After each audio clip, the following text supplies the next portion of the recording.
Hey there, me again.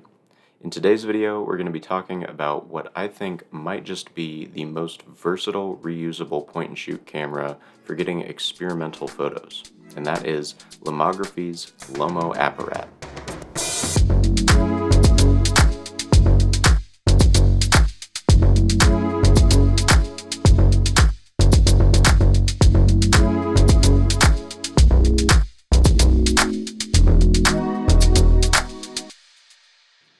So Lomography was nice enough to reach out and send me a test unit of their LomoApparat camera, and I was able to put a quick roll of Fuji Superia 400 through it. Now, quick disclaimer, this isn't a sponsored video. I had to give the camera back after I was done. That's why I don't have it here with me. But just know, this is a completely neutral review. They didn't pay me, they didn't sponsor this video or anything. They're just a really cool company that sends people like me cameras to test out. So, yeah, that's where my point of view will be coming from. So, just to get the specs out of the way, the LomoApparat is a point-and-shoot camera with a 21mm f10 plastic lens, and it has a fixed shutter speed of 1/100th of a second.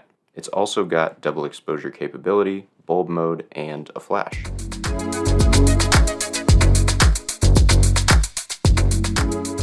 So the things that I think really make the LomoApparat a very capable camera for making experimental photos are the attachments it comes with.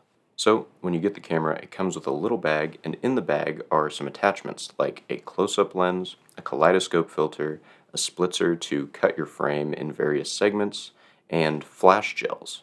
So I only put one roll through this camera, so I didn't use all the attachments. I didn't use the close-up lens or the splitzer. I was more curious about what the lens was like just by itself and what the flash was like, and the kaleidoscope filter really intrigued me, so I definitely tried that out. So I went around and I took some pictures with some friends and my girlfriend and her cat, and I came up with some cool stuff, and I think it's just really cool that you can combine these different attachments and make some really interesting looking photos. Now, I think my pictures that I took of people show off that this camera would be really fun to use at parties. I also took the camera out to the downtown area where I live and photographed some buildings because I thought I should make use of the 21mm lens, and it really surprised me.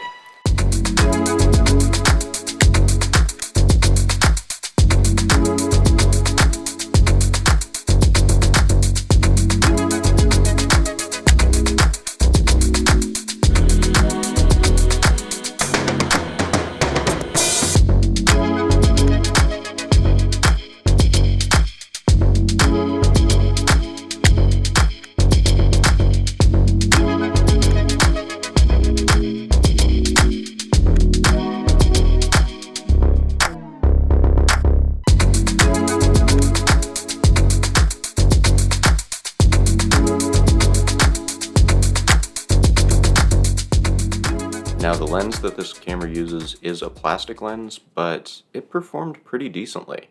I'd say it's definitely sharper than toy cameras, and it's probably comparably sharp to the other reusable point-and-shoots out there in the market.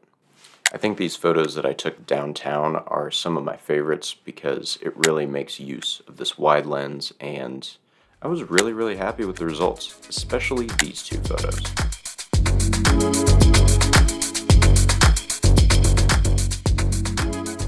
So after putting a quick roll through the LomoApparat, who do I think this camera is for? Well, I think this camera is definitely going to be good for somebody who doesn't really know how to use a camera, because you can't really control any of the settings. You just can control the flash and what attachments you're using, basically, and if you're doing a double exposure. But other than that, there's not a whole lot to worry about. So it's definitely a fun camera that you could use at parties and stuff. It's also a great camera for people who really want to experiment and maybe don't have a lot of money to buy a lot of fancy equipment, because this is a pretty reasonable price at around, I think, 80-90 bucks. So for that, you're getting quite a bit of camera and a lot of tools that you can use creatively. So I think that's really great. Also, I think this camera is pretty perfect for people like me who don't typically lean into shooting wide lenses very often.